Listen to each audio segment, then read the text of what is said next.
Since its peak in January 2026, the Indian equity market has corrected roughly 14%. This chart shows the Nifty dropping from 26,373, breaking explicitly below its 50-day and 200-day moving averages. But underneath, a massive institutional tug-of-war is preventing a freefall. Look at April 6th. Foreign institutions sold 8,167 crore rupees, while domestic institutions bought 8,089 crore, a near-perfect offset. Because foreign investors are persistently selling at heavy volumes, the index is trapped. It is range-bound, making every dip feel like catching a falling knife to the retail trader. The surface-level technicals are bearish, but because of that institutional offset, the market isn't crashing. It is in a stalemate, and trading a stalemate requires a strategic rethink. The paradox we face today is that underneath these broken charts, India is seeing some of its strongest external growth catalysts in years.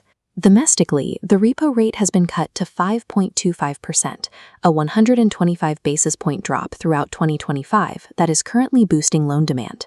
Externally, the February trade deal with the US has slashed export tariffs on Indian goods from 50% down to 18%. This coincided with a landmark agreement with the European Union that substantially lowers tariffs on all Indian goods entering Europe. So here is the dilemma. Do you sell positions to protect yourself from the technical momentum, or do you buy in now to capture these specific macro catalysts? We resolve that paralysis by mapping exactly where the institutional capital is flowing right now. We must separate the sectors that are quietly losing momentum from those positioned for a recovery. Let's start with the first major shift happening right now, the rotation inside the financial sector.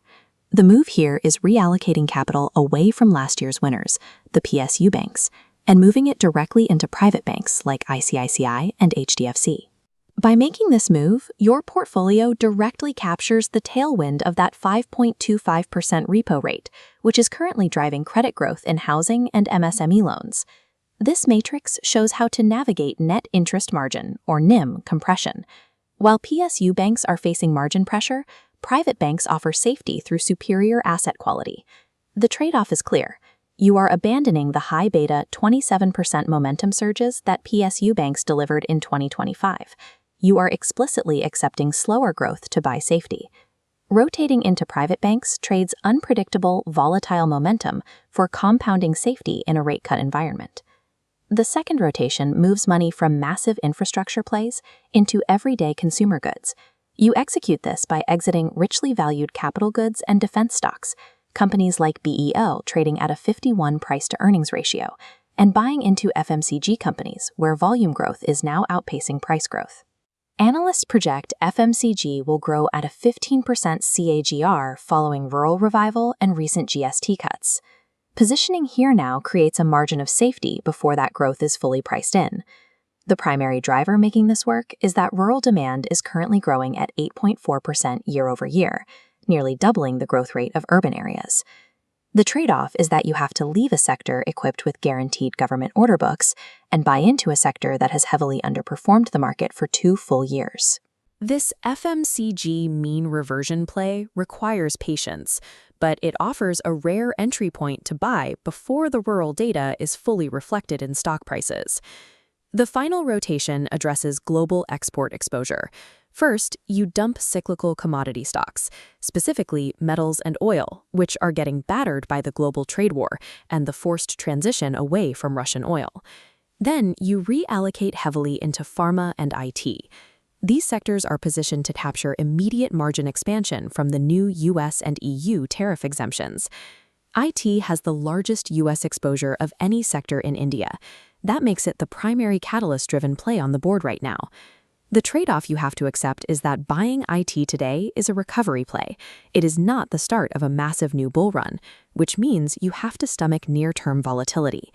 Ultimately, this pivot shields your capital from the peaks of the commodity cycle, while locking in the financial upside of the 2026 trade deals. Knowing which sectors to buy is only half the battle. You still have to filter out the weak, over-leveraged companies hiding inside those good sectors. This funnel visualizes our 15-point master screener. We aggressively filter the market by demanding zero debt, a return on capital employed above 15%, and operating margins over 15%. By applying these strict rules, you eliminate the market noise and are left with a focused watch list of 15 to 35 highly resilient businesses. The trade-off of using this screen is that you completely exclude high-growth startups and turnaround stories. Instead, you are optimizing entirely for stability.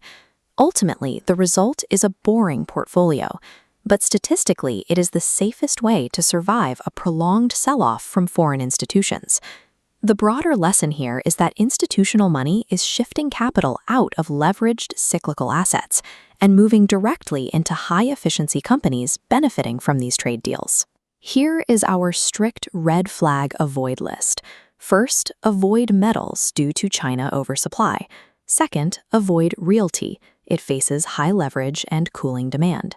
Third, avoid solar exporters, currently facing massive 126% U.S. duties. If your time horizon is 0 to 3 months, or you rely strictly on technical momentum to trade, your best move is to stay out of these markets completely.